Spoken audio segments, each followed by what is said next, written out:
समाज बहुत से नियम बनाता है, ये सही है, ये गलत है, ये अच्छा है, ये बुरा है। इंसानियत का सबक हर इंसान के जहन में बचपन से ही भरा जाता है, पर कुछ लोग समाज की समझ के बाहर होते हैं।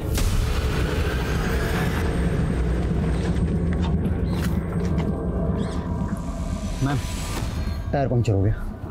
यहाँ तो आसपास मैकेनिक भी नहीं मिलेगा रतन। देखता हूँ, मैं कुछ करता हूँ।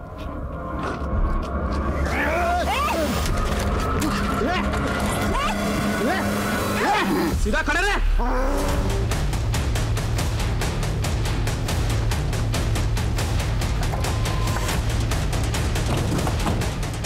पवन, तुम छत पे जाओ, पांडे दरवाजे पर आओ।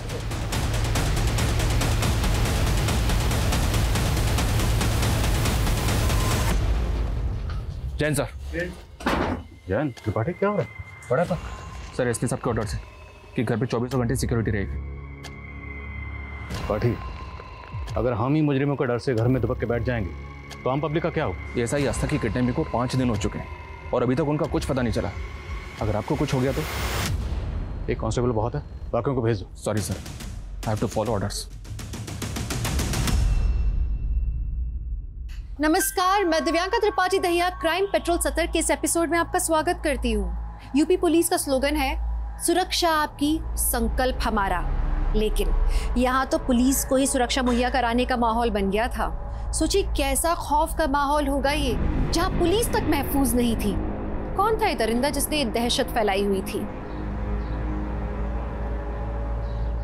अंजलि, तुम वहां से सब्जी खरीदो, हम यहाँ किराना से घर का सामान लेते हैं। ठीक है। झटका खा गई मेरी प्यारी अंजलि। हाँ, मैं इतनी आसानी से पीछे नहीं छूटेगा मुझसे। छोड़ो हमारा हाथ। ये तो क्या चिल्लाओगी? चिल्ला। देखो हम। हाँ, हम फिर आएंगे बहुत जल्दी।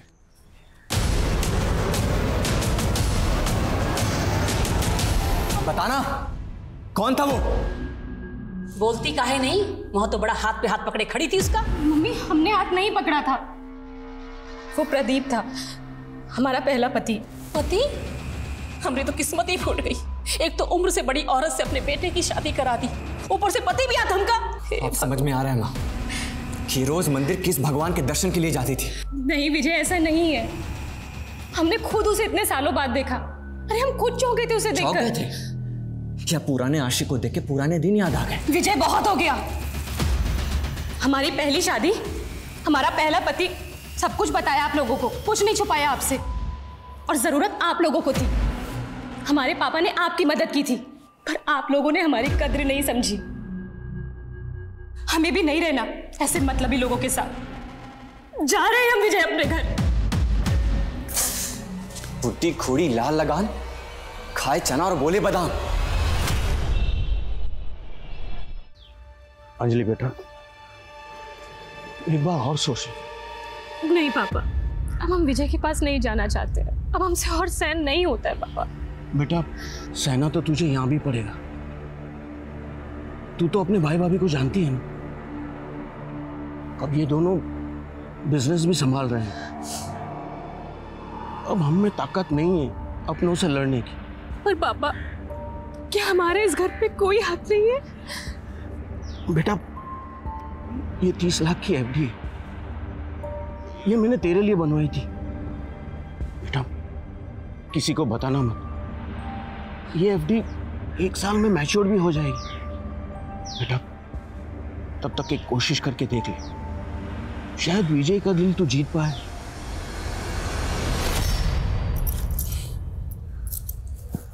वाह अंजलि जी, आप तो बेशर्मी की बुलंदियां छू रही हैं। नहीं, आते ही अपने पुराने पतिदेव से मिलने निकल पड़ी। विजय, हम मंदिर जा रहे हैं। हमें मंदिर जाके थोड़ा सुकून मिलता है। और अगर आपको हमारे ऊपर शक है तो आप भी चलिए ना हमारे साथ। नहीं, तुम्हारा रंगरलिया देखने का कोई शौक नहीं है हमें, और मंदिर जाने की कोई जरूरत नहीं है। मंदिर जाने में क्या दिक्कत है विजय? तुम मंदिर नहीं जाओगी, हम जा रहे हैं ना प्रभु से तुम्हारे लिए सद्बुद्धि मांगने। चलो विजय बेटा, हमको मंदिर छोड़ देना, तुम वहां से ऑफिस निकल जाना। जी माँ। लेकिन विजय, हम रोज मंदिर जाते हैं। रोज मंदिर जाती थी, पर आज नहीं जाना। लेकिन क्यों? बोला ना, ना मतलब ना।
बहुत ब्रूटली मर्डर हुआ है सर। पूरी बॉडी पे बाइट मार्क्स है। ऐसा लगता है जैसे किसी ने जानवर की तरह पूरी बॉडी को नोच खाया हो। सर रेप के भी चांसेस लगते हैं। अगर रेप भी हुआ है तो बॉडी की हालत को देख के लगता है कि शायद एक से ज्यादा लोग इन्वॉल्व रहे होंगे। सर दरवाजे पर कहीं भी फोर्स एंट्री के निशान नहीं है। तो मुमकिन है अंजलि ने कातिल के लिए खुद दरवाजा खोला। अंजलि शायद कातिल को तो जानती थी और कातिल के इरादों को नहीं। अंजलि की सास ने भी कंफर्म किया कि अलमारी से गहने और पैसे चुराए गए।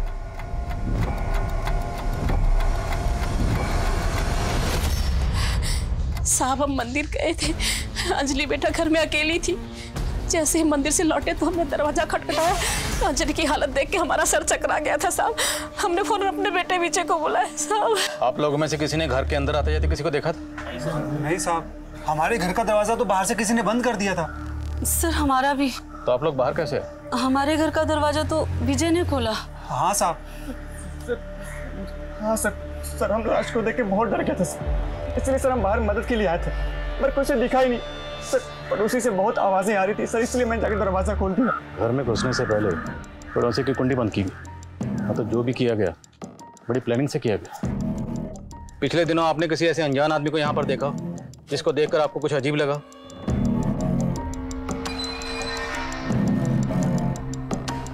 सर पड़ोसियों के घर को बाहर से लॉक करना, इतनी आसानी से घर के अंदर घुसना, उसके बाद लूट, फिर रेप और मर्डर। ऐसा लग रहा है कि शायद मेन मोटिव लूट का नहीं बल्कि दुश्मनी का था। अगर कातिल का मकसद दुश्मनी निकालना था तो सवाल यह है कि दुश्मनी किससे निकालेगी?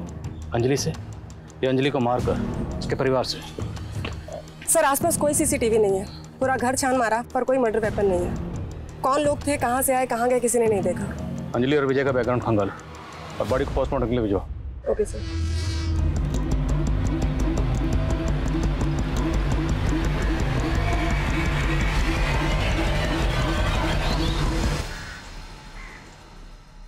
सर एक नया एंगल सामने आया। अंजलि के पति का एक ड्राइवर है दीनाराम। विजय ने सुबह 5 लाख रुपए लेकर दीनाराम को अपने घर भेजा था, लेकिन सर वो गाड़ी और पैसे दोनों लेकर फरार है।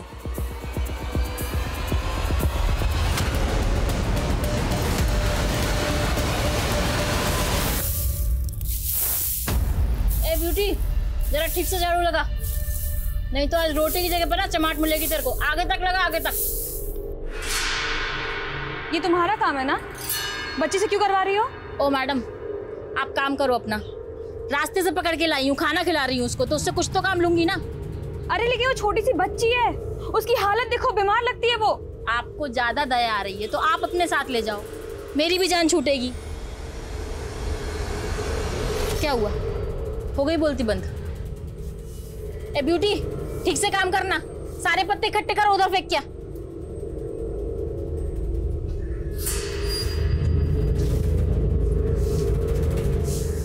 बेटा डरो मत, मेरे साथ चलोगी? ये दीनाराम है सर, विजय का ड्राइवर। तो ये कौन है?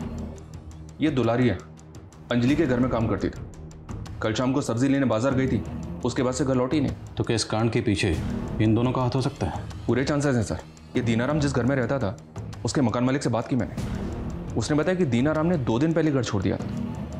मतलब सब कुछ वेल प्लान तरीके से किया गया।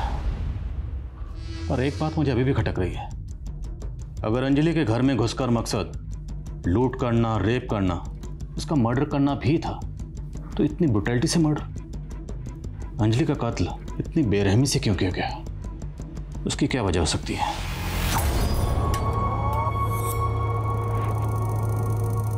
हमारी गलती थी।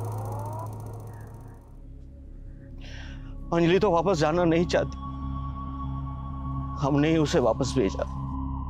काश हम उसे मना कर देते। विजय ने ही मारा है मेरी बेटी को। देखिए हम पूछताछ कर रहे हैं, जो भी गुनहगार होंगे उन्हें सजा जरूर मिलेगी। अंजलि की किस्मत ही खराब थी, उसका पहला पति भी बहुत ही कमीना निकला और दूसरा पहला पति प्रदीप बहुत ही कमीना आदमी है वो। चक्का खा गई मेरी प्यारी अंजलि। प्रदीप बहुत ही मारता था मेरी बेटी को, बड़ी मुश्किल से उससे छुटकारा दिलवाया था, लेकिन ये विजय उससे भी बड़ा कमीना निकला। बहुत ही गिरा हुआ था सर। तो विजय और अंजलि की शादी कैसे हुई? I mean, अंजलि पहले से शादीशुदा थी और विजय से उम्र में भी काफी बड़ी थी। विजय हमारे साथ बिजनेस करता था और उसे हमें 8 लाख रुपया देने थे। तो इसी सिलसिले में वो हमारे घर पर आता था और अंजलि को देखता था और उसे अंजलि पसंद आ गई। उसने शादी की बात छेड़ी और हमने हाँ कर दी। लेकिन साहब, हमने उसे अंजलि की पहली शादी के बारे में सब कुछ बता दिया था और वो मान गया था। उसकी अच्छाई को देखकर हमने वो 8 लाख रुपए भी माफ कर दिए थे साहब।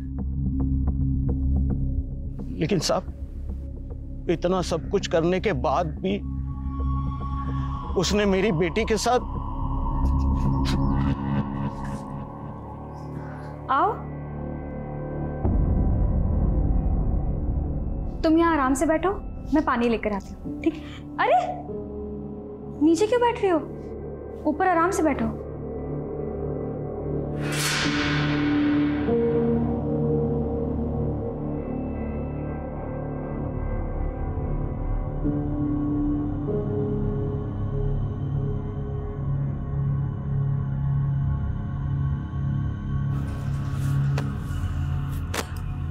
आजा बेटा, सो जा। हाँ,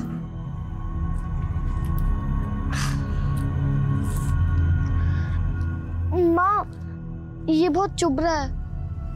कोई बात नहीं बेटा, यहाँ आजा मेरे पास। हाँ, गोदी में लेट जाते। हाँ, पानी।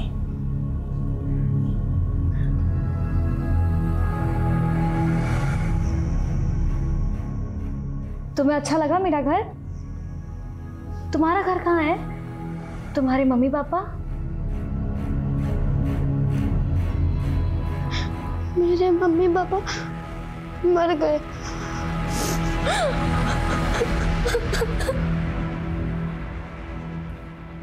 भिजवा दो सर। अंजलि की पोस्टमार्टम रिपोर्ट जितना सोचा था उससे कहीं ज्यादा पेनफुल डेथ थी उसकी। पूरी फैमिली की डिटेल्स निकलो। और दीनाराम के साथ जो मेट थी, क्या नाम? दुलारी। पता करो इस वक्त दोनों का।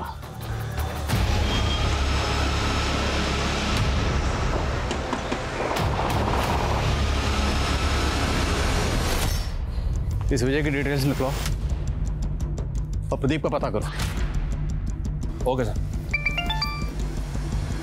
हेलो। वाह दीनानाथ जी, तुम तो बड़े झूठे निकले। अभी तो कह रहे थे कि नोटों से नहला दूंगा, अब? अरे मेरी प्यारी दुलारी, नोट कहाँ भागे जा रहे हैं? चल।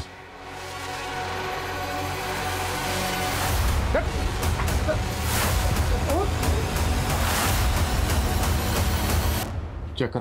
सर।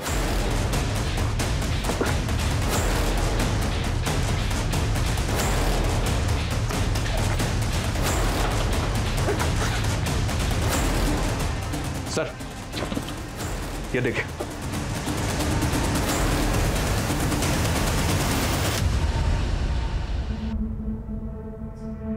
ब्यूटी,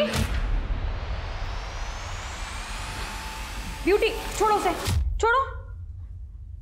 कितनी बार कहा है ना, ये सब काम तुम्हारे लिए नहीं है।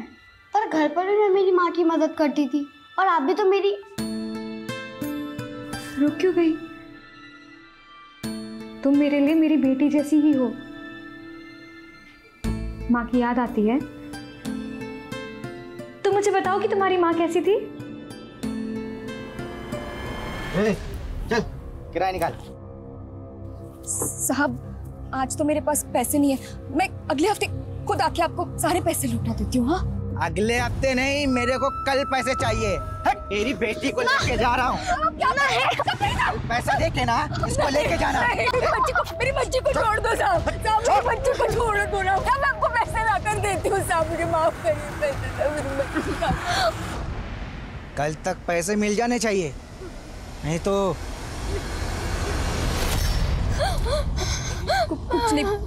कुछ नहीं बेटा, शांत हो जा बेटा। मेरी माँ है ना। छोटी सी उम्र में कितना कुछ देख लिया तुमने, लेकिन अब तो फिक्र मत कर। मैं हूं ना, मैं तेरा ख्याल रखूंगी, बिल्कुल तेरी माँ जैसा। माँ,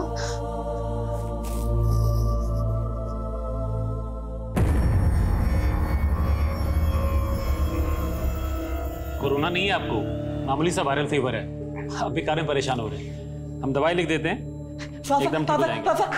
हम डॉक्टर के लिए, हम डॉक्टर, आप मरीज। बेटा सौहार्द, पापा अभी असली मरीज को देख रहे हैं। थोड़ी देर जाके मनीष चाचू के साथ खेलो ना। पापा डॉक्टर खेलते ना पापा। मनीष, डॉक्टर। अरे मनीष। जी भैया। इसको जरा अंदर ले जाओ ना। अरे सौहार्द, चलो हम खेलते हैं तुम्हारे साथ डॉक्टर। नहीं चाचू, आप डॉक्टर कैसे कह सकते हैं? डॉक्टर तो पापा है, पापा खेलेंगे ना पापा। डॉक्टर। अच्छा चलो, ये डॉक्टर। हम लोग डॉक्टर नहीं, लुका छिपी खेलेंगे। तुमको पसंद है ना? पापा 100 तक गिनती गिनेंगे, तुम कहीं जाके छिप जाओ, ठीक? हम कबड़ में छुपेंगे, आप हमें कभी नहीं पकड़ पाएंगे। डॉक्टर। हाँ, चलो। सर बता दो सर, वो हम दुलारी से बहुत प्यार करते हैं। सर वो शादीशुदा है, लेकिन अपने पति से परेशान थी, और सर मैं पैसों की किल्लत से, इसलिए सर सोचा कि अगर पैसों का कहीं से जुगाड़ हो जाए तो हम दुलारी को लेकर कहीं दूर चले जाएंगे। इसलिए जब विजय बाबू ने हमें 5 लाख रुपए दिए तो हमें लगा कि यही सही मौका है। मौका देखकर तूने अंजलि का पहले रेप किया और फिर मर्डर किया। ऐसा मत बोलिए साहब, हम तो दिनाराम से प्यार करते हैं, इसलिए उसके साथ चले आए। हमने किसी को नहीं मारा, और दिनाराम ने भी किसी को नहीं मारा होगा।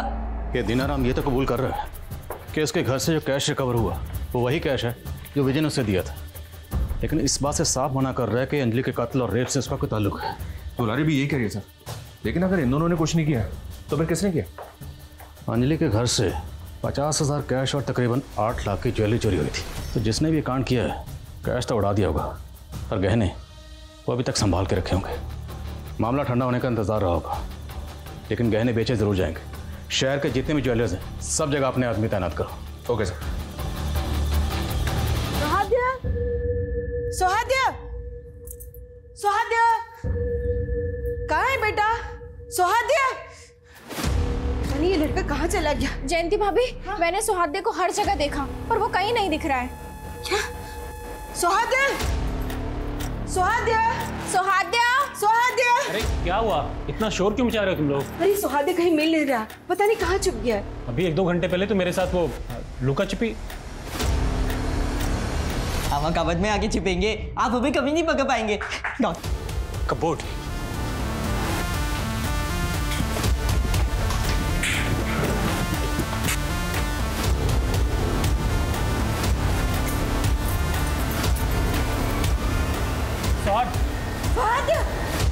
सौहार्द, मैं पानी लेकर आती हूँ। सौहार्द,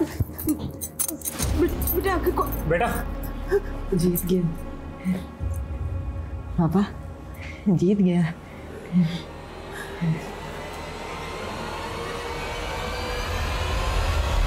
सर हमारा अंजलि का मर्डर से कोई लेना देना नहीं है। हाँ, हमारी शादी लेन देन से हुई थी, उसको जवान पति मिला और हमें कर से छुटकारा सर। पर वो तुम्हारे साथ खुश नहीं थी। तुम दोनों मियाँ बीवी में अक्सर झगड़े होते थे। सर हम मानते हैं कि अंजलि को हम पसंद नहीं करते थे, लेकिन सर उसको मारकर हम अपनी जिंदगी काहे बर्बाद करेंगे? इतना तो हमें भी पता है कि अंजलि को तुमने नहीं मारा। ये किसी प्रोफेशनल का काम है, किसी प्रोफेशनल सुपारी किलर का।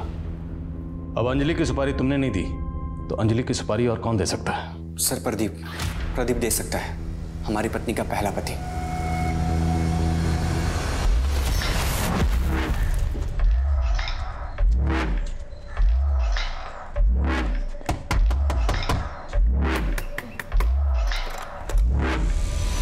जी दीदी, 2 दिन से बच्चे भूखे हैं, बहुत भूख लगी है दीदी, खाने को कुछ मिलेगा?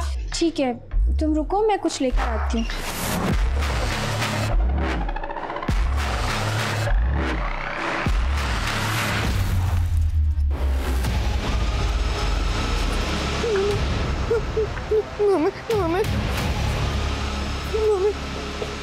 सौहार्द, ये चोट कैसे लगी बेटा? चोट में ये खून कैसे लगा? बोलो बेटा।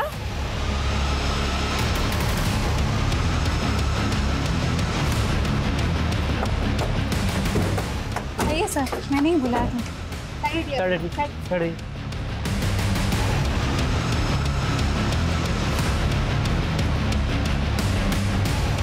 सर यहाँ पे।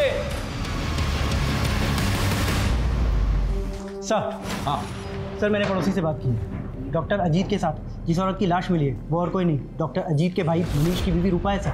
अजीत का भाई मनीष भी घर पर मौजूद नहीं था, राइट? Yes sir. और सर वारदात के वक्त घर पे 3 ही लोग मौजूद थे, डॉक्टर अजीत, उसके भाई की बीवी रूपा और डॉक्टर अजीत का बेटा सौहार्द। बेटा सौहार्द, तुम्हें पता है तुम्हारे पिताजी को किसने मारा? घर पे कोई आया था क्या? अंकल। हाँ बता बेटा, कौन आया था? भूख लगी अंकल, कुछ खाना। आज खाना खाने के बाद ना 2 से 10 तक की पहाड़ी याद करेंगे। जी माँ। तुम्हारी उम्र के बच्चे को सब कुछ आता है, लेकिन तुम भी जल्दी सीख जाओगी, ठीक है?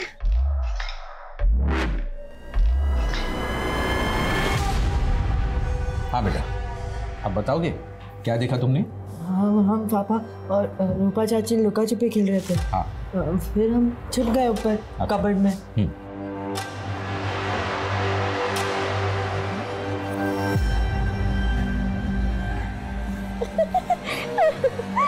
पापा, आप और रूपा चाची क्या खेल रहे हो? हम तो लुका छुपी खेल रहे थे ना। हम लुका छुपी खेल रहे थे बेटा, तुमने हमें ढूंढ लिया। अब तुम जाके छिपो, हम तुम्हें ढूंढेंगे।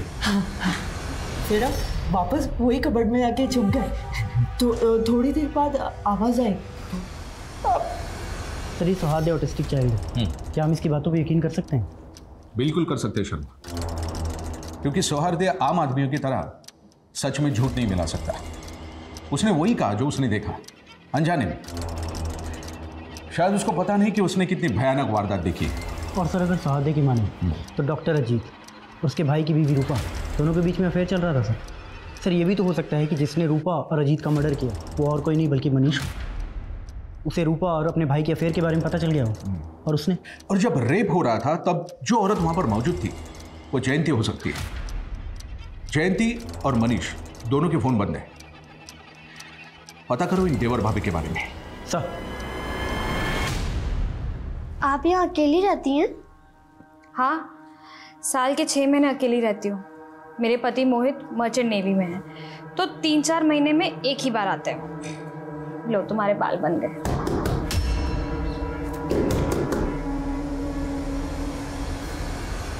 बेटा कुछ खाने को दे दो, बहुत भूख लगी है। हाँ लेकर आती हूँ।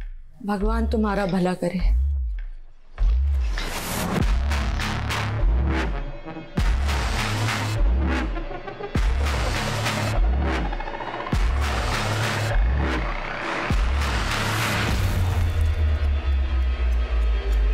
ले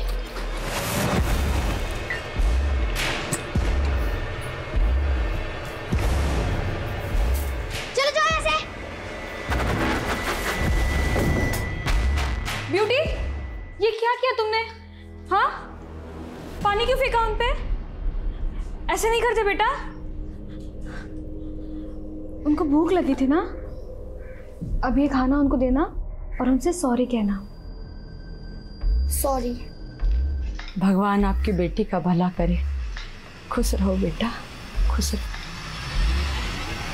तुम्हारी बीवी और तुम्हारे भाई के बीच अफेयर चल रहा, ये बात पता थी ना तुमको? क्या बकवास कर रहे हैं सर आप? ये सब झूठ है। रूपा और अजीत भैया के बीच एक पवित्र रिश्ता था। जैसे तुम्हारा और तुम्हारे भाभी के बीच में। बताओ कहाँ है तुम्हारे क्राइम पार्टनर, तुम्हारी भाभी जयंती? बताओ।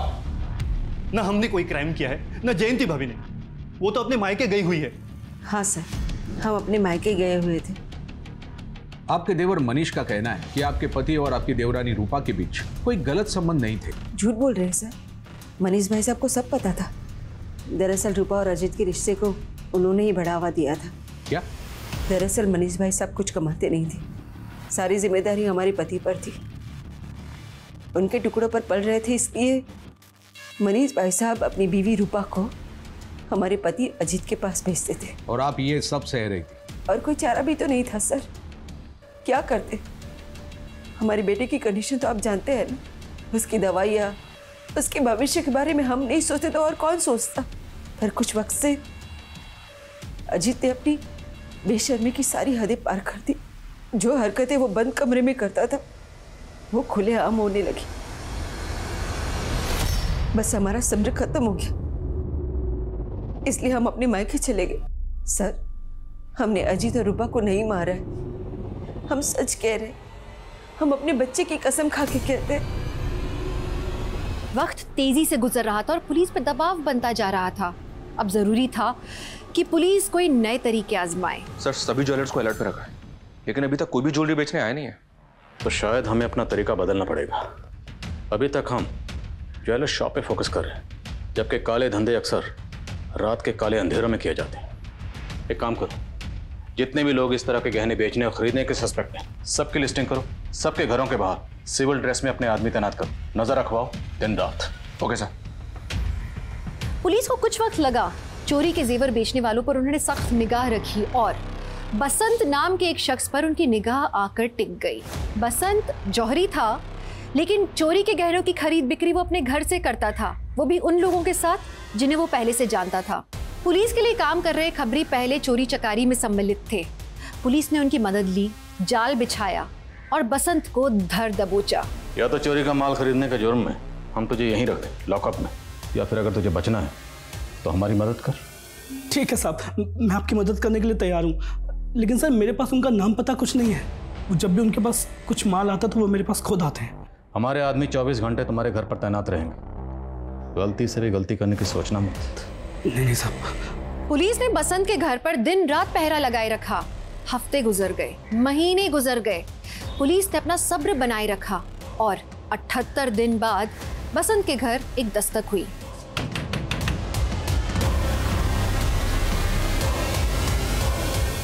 बसंत भाई से मिलना। अरे कौन है साहब, कौन है? विशाल चेक करो थाला।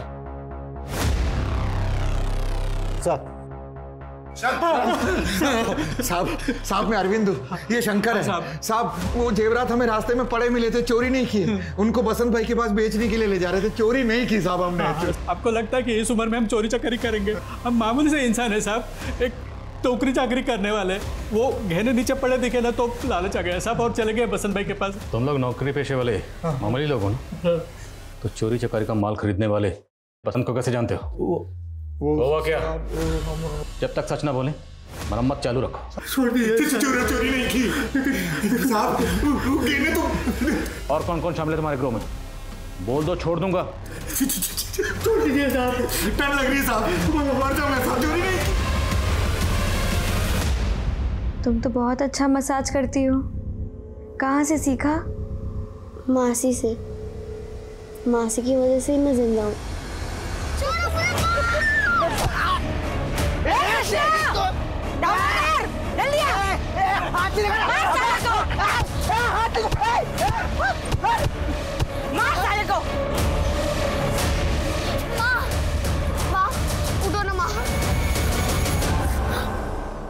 रो मत, आज से मैं तेरी मौसी, तेरी माँ से भी बढ़कर।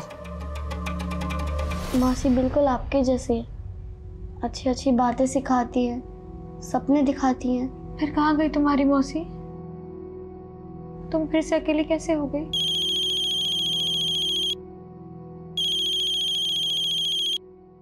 हेलो, हाँ मोहित। हाँ मैं ठीक हूँ, आप कैसे हैं?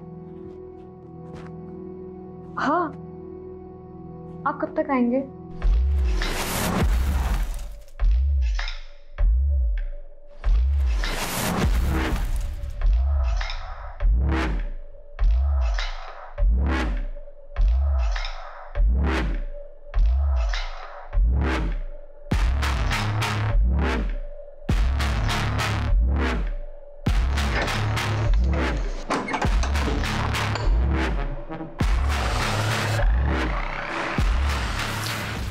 लाइट चली गई मोहित।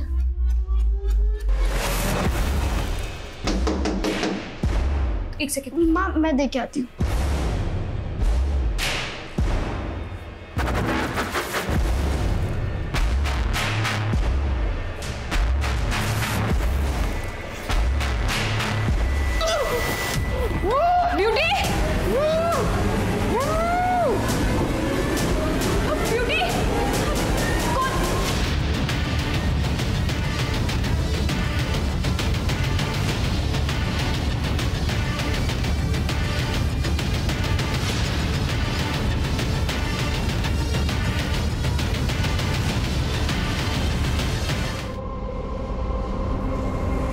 सर, पड़ोसी कह रहे हैं कि पिछले कुछ दिनों से 10-11 साल की एक बच्ची नैना जी के साथ रह रही थी, लेकिन अब वो गायब है। सर बहुत ब्रूटली मर्डर किया गया है, अंजलि के जैसा सिमिलर केस है। और सर, इनके पड़ोसियों के घर को भी बिल्कुल वैसे ही लॉक किया गया है जैसे मर्डर वाले दिन अंजलि के पड़ोसियों के घर को किया गया था। अंजलि के केस को अभी तक हम पर्सनल वेंडेटा का केस समझ रहे थे, बट आई थिंक ये दोनों केसेस पर्सनल नहीं, किसी प्रोफेशनल ग्रुप का काम है।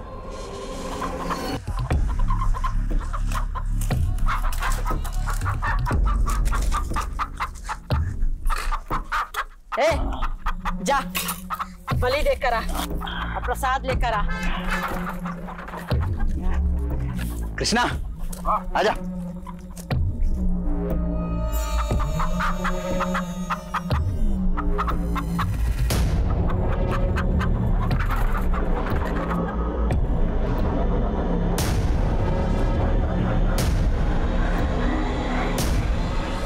लो अम्मा।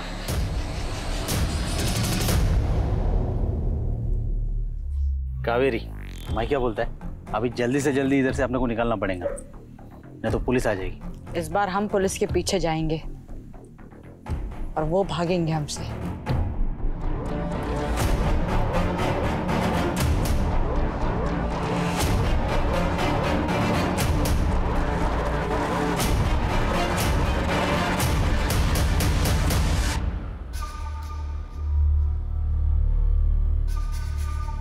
अरे आस्था मैडम, आप थाने जा रही हैं? हाँ, ऑटो का वेट कर रही थी। अरे मैं भी थाने जा रहा हूँ, आइए ना, छोड़ता हूँ मैं आपको। Thank you. बैठिए।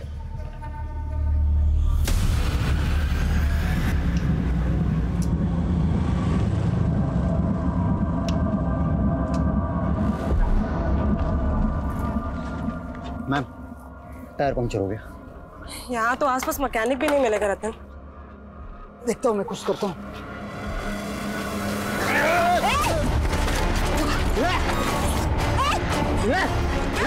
सीधा खड़े रहे।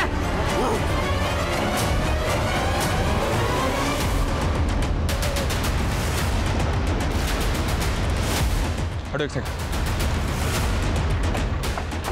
आइए सर, यहाँ पे। हटो हटो, सामने से हटो।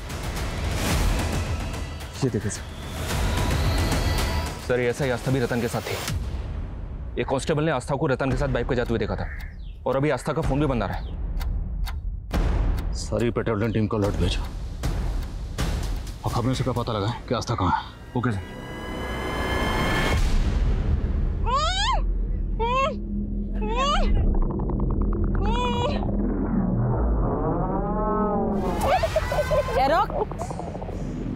रुका ही तो नहीं जाता, ऐसी कड़क औरत कहाँ रोज रोज मिलती है। बकवास बंद कर, बाहर आ।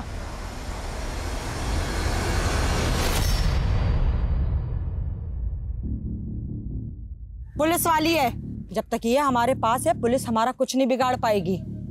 एक बार हम लोग यहाँ से निकल जाएं, फिर तेरे को जो करना है कर लेना।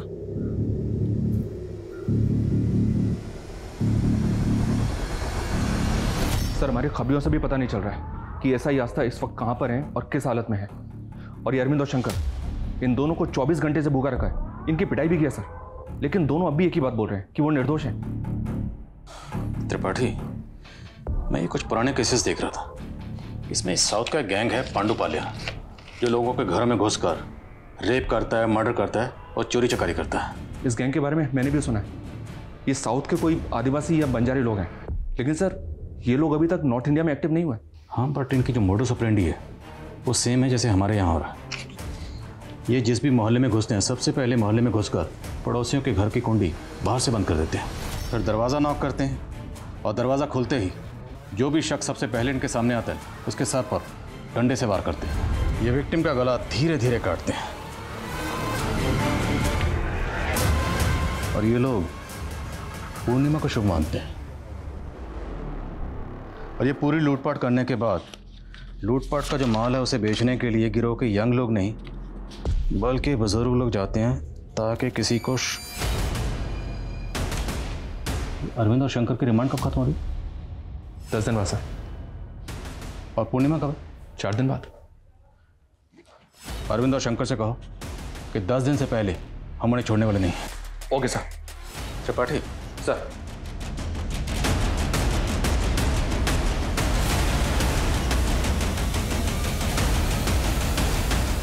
पता है नंदू, इस बार की शरद पूर्णिमा बहुत खास है। ऐसी पूर्णिमा 365 साल में एक बार आती है, जब पृथ्वी चंद्रमा के बहुत करीब होता है। पता है भाई, मुझे इसलिए साहब को तो पहले से बोल के रखा हूँ कि शरद पूर्णिमा की पूजा की छुट्टी मुझे चाहिए। सर छुट्टी बुलाता पूजा की। सब शरद पूर्णिमा की छुट्टी चाहिए सर। सब लोग शरद पूर्णिमा पे छुट्टी मांगेंगे तो थाने में कौन बैठेगा? साहब एक मिनट आइए ना। साहब बात सुनिए साहब। क्या हुआ? क्यों साहब सब चिल्ला रहे हो? हम लोगों को कब छोड़ेंगे? 6-7 दिन लगेंगे साहब। बहुत देर हो जाएगी साहब, 1-2 दिन में छोड़ दीजिए ना। अभी इनको जो बोला सुना नहीं तुमने? कम से कम 6-7 दिन लगेंगे, समझ में आया? साहब हम आपकी मदद करने को तैयार हैं, पर आपको भी हमारी एक शर्त माननी होगी।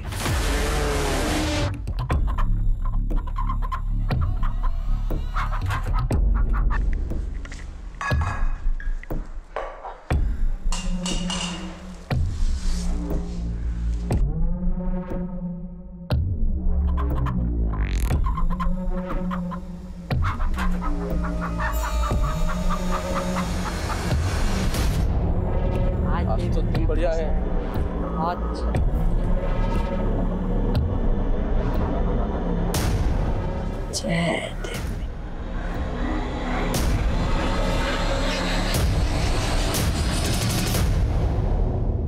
सारा पी जाएगा क्या?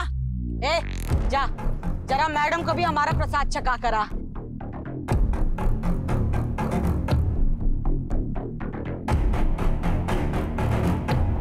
ये ले, पी, प्रसाद है। पी। शुक्रिया साहब। पूर्णिमा के दिन मुर्गा न खाया ऐसा आज तक कभी नहीं हुआ। आज आपके वजह से हमारी परंपरा टूटने से बच गई। हमारे लिए हमारी परंपरा से बढ़कर कुछ भी नहीं साहब। हम अपने गिरोह से गद्दारी तो नहीं कर सकते, लेकिन आज आपने जो हम पर एहसान किया है उसे चुकाने के लिए हम कुछ भी करने के लिए तैयार हैं। हाँ साहब, हम बता सकते हैं पांडुपलिया गैंग तक कैसे पहुंचा जाए। तुम लोग जानते इस वक्त वो कहाँ? नहीं साहब, हमारा तो काम सिर्फ जेवरात को बेचना है, लेकिन हम बंजारों का गैंग किन किन जगहों पर कितनी देर के लिए रुकता है ये हम आपको बता सकते हैं। किन किन जगहों पर?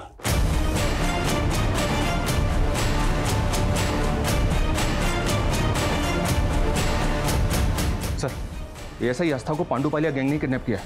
उनका एक धमकी भरा लेटर भी मिला है। उस लेटर में लिखा है कि उनका अगला टारगेट आप है।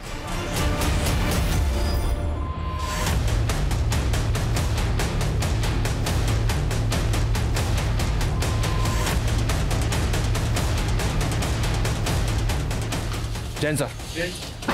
जैन त्रिपाठी, क्या हो रहा है? बड़ा था सर, एसपी साहब के ऑर्डर से आपके घर पे 24 घंटे सिक्योरिटी रहेगी।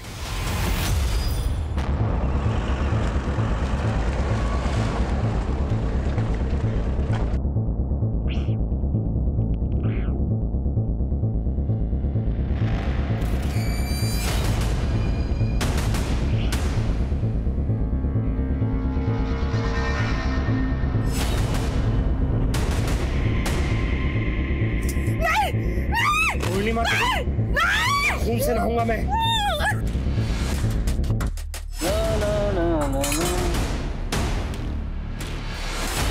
मदन, भाग पुलिस!